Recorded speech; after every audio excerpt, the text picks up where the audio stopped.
ಅಸಹಜ ಲೈಂಗಿಕ ದೌರ್ಜನ್ಯ ಆರೋಪವನ್ನು ಎದುರಿಸ್ತಾ ಇರತಕ್ಕಂಥ ಎಂಎಲ್ಸಿ ಸೂರಜ್ ರೇವಣ್ಣ ಅವರ ಮೊಬೈಲನ್ನು ಈಗ ಸದ್ಯಕ್ಕೆ ಪೊಲೀಸರು ಸೀಸ್ ಮಾಡಿದ್ದಾರೆ ಅಂತಕ್ಕಂಥ ಮಾಹಿತಿ ಲಭ್ಯವಾಗ್ತಾ ಇದೆ.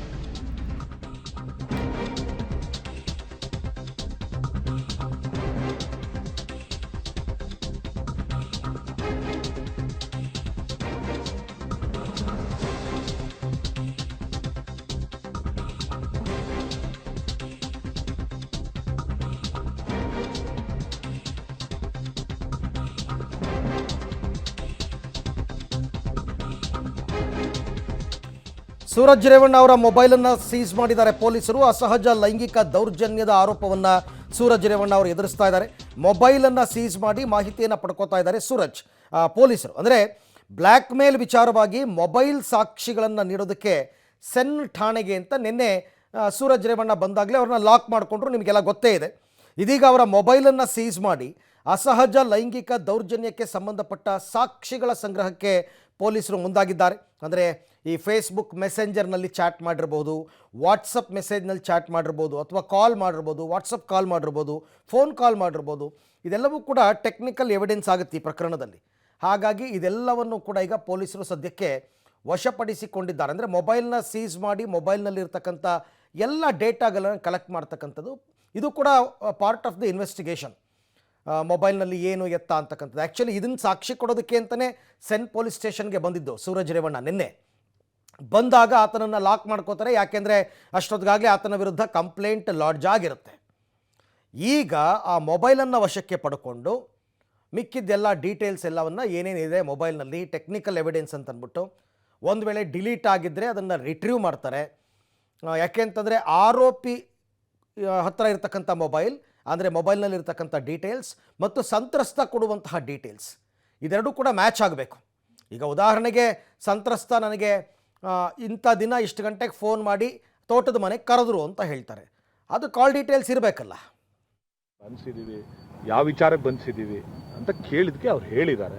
ಅವ್ರು ಪೊಲೀಸ್ ತನಿಖೆಯಲ್ಲಿದ್ದಾರೆ. ಅವ್ರನ್ನ ಇವತ್ತು ಸಂಜೆ ಅಲ್ಲಿ ಇದರಲ್ಲಿ ಬೆಂಗಳೂರಿನಲ್ಲಿ ಅವ್ರನ್ನ ಸ್ಪೆಷಲ್ ಕೋರ್ಟಲ್ಲಿ ಪ್ರೊಡ್ಯೂಸ್ ಮಾಡೋದ್ರಿಂದ ಅಲ್ಲಿ ನಾವು ಅವ್ರನ್ನ ಹೋಗಿ ಭೇಟಿ ಮಾಡಿ ಬೆಂಗಳೂರು ನಾವು ಅವ್ರನ್ನ ಭೇಟಿ ಮಾಡಲ್ಲ. ಈ ಠಾಣೆಗೆ ಭೇಟಿ ಕೊಟ್ಟಾಗ ಈಗ ಒಂದ್ ಮಾತು ಹೇಳಿದ್ರು, ಅವರೇ ಸ್ವತಃ ಬಂದು ವಿಚಾರಣೆಗೆ ಅಂತ ಬಂದಿರೋ ನಂತರ ಅವ್ರು ಅರೆಸ್ಟ್ ಆಗಿರೋದು. ಹೌದು, ಈ ಬಗ್ಗೆ ತಾವೇನಾದ್ರೂ ಯಾಕೆ ಇಲ್ಲ ಸರ್?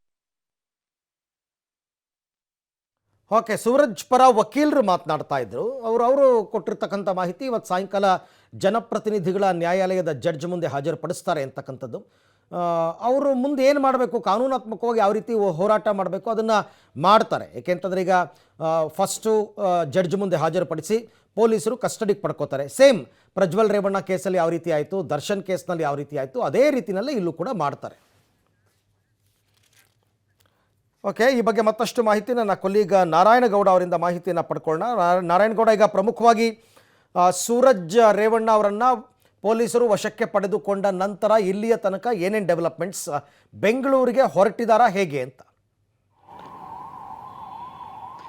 ಅರವಿಂದ್, ಅಂದರೆ ಈ ಕ್ಷಣಕ್ಕೆ ಇನ್ನೂ ಸದ್ಯಕ್ಕೆ ಇನ್ನೂ ಹಾಸನದಿಂದ ಹೊರಡದಲ್ಲೇ ಇರುವಂಥದ್ದು. ಅಂದರೆ ಏನು ನಿನ್ನೆ ಸಂಜೆ ಸುಮಾರು 7:30 ವೇಳೆಗೆ ಏನು ಸೂರಜ್ ರೇವಣ್ಣ ಅವ್ರನ್ನ ಕಸ್ಟಡಿಗೆ ತಗೊಂಡು ತದನಂತರ ಸುಮಾರು 14 ಗಂಟೆಗಳ ಕಾಲ ಆ ಸೂರಜ್ ರೇವಣ್ಣ ಅವ್ರನ್ನ ವಿಚಾರಣೆಗೆ ಒಳಪಡಿಸಿರುವಂಥದ್ದು. ಇವತ್ತು ಬೆಳಿಗ್ಗೆ ಅವ್ರನ್ನ ಏನು ಹಾಸನದ ಇಮ್ಸ್ನಲ್ಲಿ ಅಂದರೆ ಮೆಡಿಕಲ್ ಚೆಕಪ್ಗೆ ಒಳಪಡಿಸಿರುವಂಥದ್ದು. ಆ ಮೆಡಿಕಲ್ ಚೆಕಪ್ನ ಆ ಬಳಿಕವೂ ಕೂಡ ಅವ್ರನ್ನ ಏನು ಹಾಸನ ನಗರದ ಸೆನ್ಸ್ ಠಾಣೆಗೆ ಕರೆತಂದಿರುವಂಥದ್ದು. ಅಲ್ಲೂ ಕೂಡ ಸುಮಾರು ಬೆಳಿಗ್ಗೆಯಿಂದನೂ ಅಂದರೆ ಆ ಮೆಡಿಕಲ್ ಚೆಕಪ್ ಬಳಿಕವೂ ಸುಮಾರು 2 ರಿಂದ 3 ಗಂಟೆಗಳ ಕಾಲ ಈಗ ನಿರಂತರವಾಗಿ ಅವರನ್ನ ವಿಚಾರಣೆಗೆ ಒಳಪಡಿಸಿರುವಂಥದ್ದು. ಯಾಕೆಂದರೆ ಈಗಾಗಲೇ ಅವರ ಮೊಬೈಲ್ ಅಂತ ಏನಿತ್ತು ಆ ಮೊಬೈಲನ್ನು ಕೂಡ ಈಗಾಗಲೇ ಪೊಲೀಸರು ವಶಕ್ಕೆ ಪಡ್ಕೊಂಡಿರುವಂಥದ್ದು. ಯಾಕೆಂದರೆ ಈ ಪ್ರಕರಣದಲ್ಲಿ ಅವರ ಮೊಬೈಲು ಕೂಡ ಒಂದು ಪ್ರಮುಖ ಪಾತ್ರ ವಹಿಸುವಂಥದ್ದು.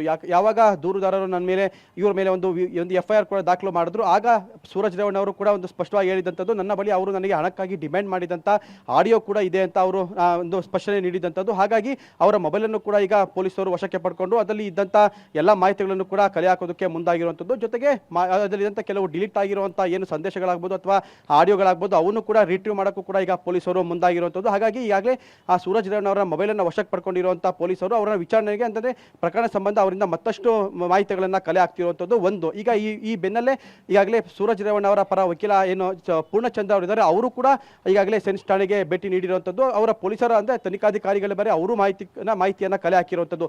ಯಾವ ಒಂದು ಆಧಾರದ ಮೇಲೆ ಅವರನ್ನ ಒಂದು ಬಂಧನ ಮಾಡಿದ ನಂತರ ಯಾವ ದಾಖಲೆಗಳ ಬಗ್ಗೆ, ಹೀಗೆ ಯಾವ ಕಾರಣಕ್ಕೋಸ್ಕರ ಅವರನ್ನು ಅರೆಸ್ಟ್ ಮಾಡಿದ್ದಾರೆ ಅನ್ನೋ ಮಾಹಿತಿಯನ್ನು ಕೂಡ ಅವರಿಂದ ಪಡ್ಕೊಂಡಿರುವಂಥದ್ದು. ಆದರೆ ಏನು ತನಿಖಾಧಿಕಾರಿ ಪ್ರಮೋದ್ ಅವರಿದ್ದಾರೆ, ಅವರು ಸೂರಜ್ ರೇವಣ್ಣ ಅವರು ಮತ್ತು ವಕೀಲರನ್ನ ಮಾತುಕತೆಗೆ ಅಂದರೆ ಮಾತನಾಡೋ ಅವಕಾಶ ಕೊಡದಲೇ ಇರುತ್ತೆ. ಯಾಕೆಂದರೆ ಅವರು ಈಗಾಗಲೇ ಆ ಪೊಲೀಸ್ ಕಸ್ಟಡಿಯಲ್ಲಿರಿಂದ ಅವ್ರನ್ನ ಮಾತಾಡೋಕ್ಕೆ ಅವಕಾಶನೂ ಕೂಡ ನೀಡಲಾಗೋದಿಲ್ಲ, ಅಂದರೆ ಕೊಡೋಕ್ಕಾಗೋದಿಲ್ಲ. ಹಾಗಾಗಿ ವಕೀಲರು ಏನು ತನಿಖಾಧಿಕಾರಿ ಏನಿದ್ದಾರೆ ಪ್ರಮೋದ್ ಅವರು ಅವ್ರ ಹತ್ರ ಮಾಹಿತಿಯನ್ನು ಕಲೆ ಹಾಕಿರುವಂಥದ್ದು. ಆದರೆ ಈಗ ವಕೀಲರು ಕೂಡ ಒಂದು ಮಾಹಿತಿ ನೀಡಿರುವಂಥದ್ದು, ಈ ಕಾನೂನಿನ ಈ ನೆಲದ ಕಾನೂನಿಗೆ ಗೌರವ ನೀಡಿ ಸೂರಜ್ ಅವರು ಠಾಣೆಗೆ ಬಂದಂಥ ಸಂದರ್ಭದಲ್ಲಿ ಪೊಲೀಸರು ಅವರನ್ನು ಅರೆಸ್ಟ್ ಮಾಡಿರುವಂಥದ್ದು. ಆದರೆ ಈಗ ಏನು ಪೊಲೀಸರು ಕೂಡ ಆ ಸೂರಜ್ ರೇವಣ್ಣ ಅವರು ಎಲ್ಲ ರೀತಿಯಾದಂಥ ತನಿಖೆಗೂ ಕೂಡ ಸಹಕಾರ ನೀಡ್ತಾ ಇದ್ದಾರೆ. ಹಾಗಾಗಿ ಅವ್ರನ್ನ ಆ ಬೆಂಗಳೂರಿನ ಏನು ವಿಶೇಷ ಕೋರ್ಟ್, ಜನಪ್ರತಿನಿಧಿಗಳ ವಿಶೇಷ ಕೋರ್ಟ್ ನ್ಯಾಯಾಧೀಶರ ಬಳಿ ಅವರನ್ನ ಪ್ರೊಡ್ಯೂಸ್ ಮಾಡಿ ತದನಂತರ ಮುಂದಿನ ಕಾನೂನು ಕ್ರಮ ಕೈಗೊಳ್ತೀವಿ ಅನ್ನೋ ಸ್ಪಷ್ಟನೆ ನೀಡಿರುವಂಥದ್ದು. ಇದು ಒಂದು ಕಡೆ. ಆದರೆ ಇನ್ನೊಂದು ಕಡೆ ಈಗಾಗಲೇ ಏನು ಒಂದು ಟೀಮು ಹಾಸನಲ್ಲೂ ಕೂಡ ಸೂರಜ್ ರೇವಣ್ಣ ಅವರ ಪರ ವಕೀಲರ ಒಂದು ಟೀಮ್ ಇರುವಂಥದ್ದು, ಮತ್ತೆ ಬೆಂಗಳೂರಿನಲ್ಲೂ ಕೂಡ ಒಂದು ಟೀಮ್ ಇರುವಂಥದ್ದು. ಹಾಗಾಗಿ ಈಗ ಯಾವಾಗ ಪೊಲೀಸರು ಇಲ್ಲಿಂದ ಅವರನ್ನ ಕರ್ಕೊಂಡು ಜಡ್ಜ್ ಮನೆಗೆ ಪ್ರೊಡ್ಯೂಸ್ ಮಾಡ್ತಾರೆ, ತದನಂತರ ಅವರು ನಾಳೆಯಿಂದ ನಾವು ನಮ್ಮ ಕಾನೂನಿನ ಹೋರಾಟವನ್ನ ಮುಂದುವರಿಸ್ತೀವಿ ಅಂತ ಈಗ ಏನು ಸೂರಜ್ ಅವರ ಪರ ವಕೀಲ ಪೂರ್ಣಚಂದ್ರ ಅವರು ಕೂಡ ಮಾಹಿತಿ ನೀಡಿರುವಂಥದ್ದು. ಓಕೆ, ಹಾಗೆ ಸಂಪರ್ಕದಲ್ಲಿ ನಾರಾಯಣಗೌಡ, ನಿಮ್ಮ ಜೊತೆ ನಾನು ಮತ್ತೆ ಮಾತನಾಡ್ತೀನಿ. ಒಟ್ಟಾರೆ ಇವಾಗ ಕಾನೂನಾತ್ಮಕ ಹೋರಾಟ ನಡೆಯುತ್ತೆ, ಅದ್ರ ಪಾಡಗದು ನಡೆಯುತ್ತೆ, ಮಾಡಲೇಬೇಕು. ರೇವಣ್ಣ ಅವರ ವಿಚಾರದಲ್ಲಿ, ಭವಾನಿ ರೇವಣ್ಣ ವಿಚಾರದಲ್ಲಿ ಎಲ್ಲರೂ ಕೂಡ ಮಾಡಿದ್ದಾರೆ, ಕಾನೂನು ಹೋರಾಟವನ್ನು ಮಾಡಿದ್ದಾರೆ, ಅದ್ರ ಪಾಡ್ಗೆ ಅದಾಗುತ್ತೆ. ಬಟ್ ಬಿಗಿನಿಂಗಲ್ಲಿ ಏನು ಅಂತಂದರೆ ಸಾಮಾನ್ಯವಾಗಿ ಅರೆಸ್ಟ್ ಅಂತ ತೋರಿಸಿದಾಗ 24 ಗಂಟೆ ಒಳಗಡೆ ಜಡ್ಜ್ ಮುಂದೆ ಹಾಜರುಪಡಿಸಬೇಕಾಗುತ್ತೆ.